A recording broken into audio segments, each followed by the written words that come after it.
Law of attraction यानी आकर्षण के नियम के बारे में आपने तो कई बार जरूर सुना होगा, लेकिन अगर अच्छा वीडियो मिल जाए तो इसे समझना और आसान है। आकर्षण के नियम के अनुसार आप अपने जीवन में पॉजिटिव और निगेटिव चीजों को अपने विचार और कर्मों से अपनी ओर आकर्षित कर सकते हैं।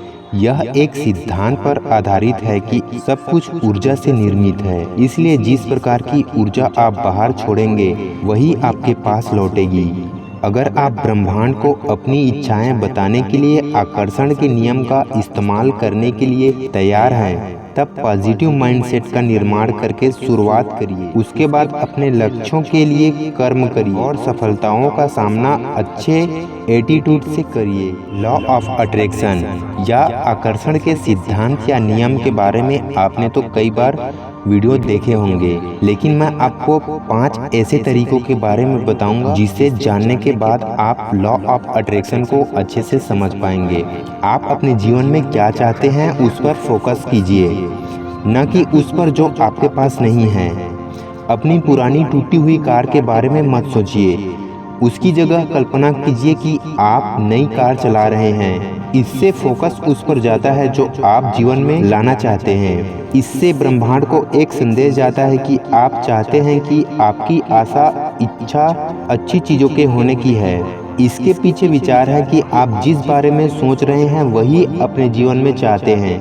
इसलिए अगर आप सोचते हैं कि काश मेरे पास एक ऐसी कार होती जो बार बार ना बिगड़ती, तब भी आप अपनी पुरानी कार पर ही फोकस कर रहे हैं। दूसरे उदाहरण के रूप में अपने मन में बजाय यह सोचें, मुझे आशा है कि मैं इस सेमेस्टर में फेल नहीं होऊंगा, सोचिए मैं अच्छे ग्रेड पाने के लिए पढ़ाई कर रहा हूँ। पॉजिटिव टर्म में अपनी इच्छाओं को कहिए। अपनी इच्छाओं को कहने के लिए नहीं या मत जैसे निगेटिव शब्दों का इस्तेमाल करने से बचना महत्वपूर्ण है, जैसे कि मैं नहीं चाहता कि मेरी नौकरी चली जाए। इसी प्रकार से गलत चीजों को आकर्षित करने से बचने के लिए ऐसे शब्द का इस्तेमाल करिए जो आप चाहते हो, जैसे कि मैं हारना नहीं चाहता। ऐसे सोचने से हारना शब्द बाहर जाता है, जबकि मैं जीतना चाहता हूँ बाहर भेजा शब्द जीतना है।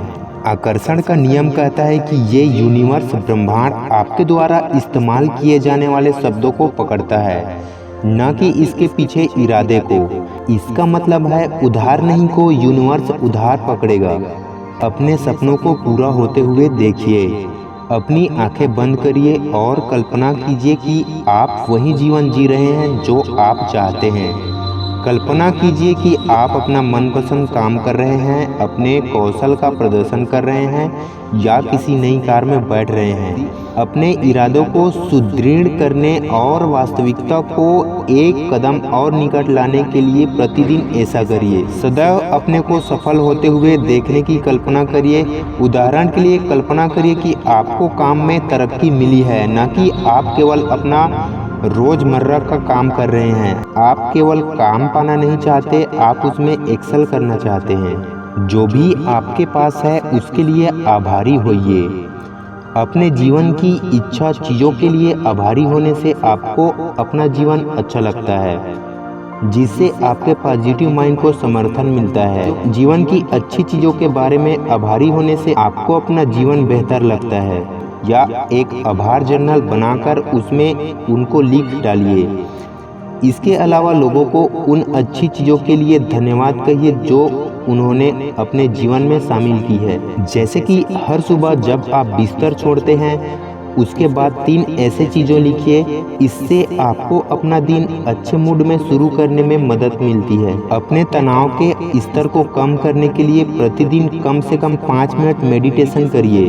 तनाव जीवन का सामान्य हिस्सा है, मगर इसकी अति आपको कुचल देगी। दिन प्रतिदिन तनाव को छोटे से मेडिटेशन से राहत दीजिए, जिससे आपके मन और शरीर दोनों को आराम मिलेगा। आरामदेह पोजीशन में बैठिए, फिर अपनी आंखें बंद कर लीजिए। अपनी सांस पर फोकस करिए और विचार को आने और जाने दीजिए। मेडिटेशन कैसे करते हैं इसके बारे में मैं आपके लिए वीडियो पहले से बना रखा हूं, आप जरूर देखें। अपनी चिंताओं की जगह ऐसे विचार मन में लाइए कि चीज़ें कैसे ठीक हो सकती है। चिंता आपके वह प्रदर्शन करवा सकता है जिससे बचने का आप प्रयास कर रहे हैं। जब चिंता सामने आए तब उसे यह कह चुनौती दीजिए कि उनके वास्तविकता में बदलने की संभावना कितनी है। फिर सोचिए कि अतीत में जब आप चिंतित हुए थे तब क्या हुआ था। उसके बाद सोचिए कि आप जिसकी चिंता कर रहे हैं अगर वह वास्तव में हो ही जाए तो बुरे से बुरा क्या हो सकता है। आपको संभवतः एहसास होगा कि लॉन्ग रन में यह कोई इतनी बड़ी बात नहीं है। जैसे कि मान लीजिए कि आपको चिंता है कि प्रेजेंटेशन के दौरान आपको शर्मिंदा होना पड़ेगा। ऐसा होने की कितनी संभावनाएं हैं। अभ्यास से समय के साथ आप अधिक पॉजिटिव हो सकते हैं। जैसे कि आप कभी कभी सोचते हैं मैं इतनी मेहनत करता हूँ मगर मुझे इसका कुछ परिणाम मिलता दिखाई नहीं देता। स्वयं को एक पल के लिए रोकिए और सोचिए कि आपको यह विचार क्यों आ रहा है। फिर उस लक्ष्य की प्राप्ति के लिए कोशिश करते समय आपको पॉजिटिव अनुभव हुए हैं उनकी गिनती करिए। जैसे कि आपने कुछ नई चीजें सीखी होंगी या आपको कुछ नए अनुभव हुए होंगे। अंततः परिस्थिति में कुछ न कुछ पॉजिटिव देखने का निर्णय करिए।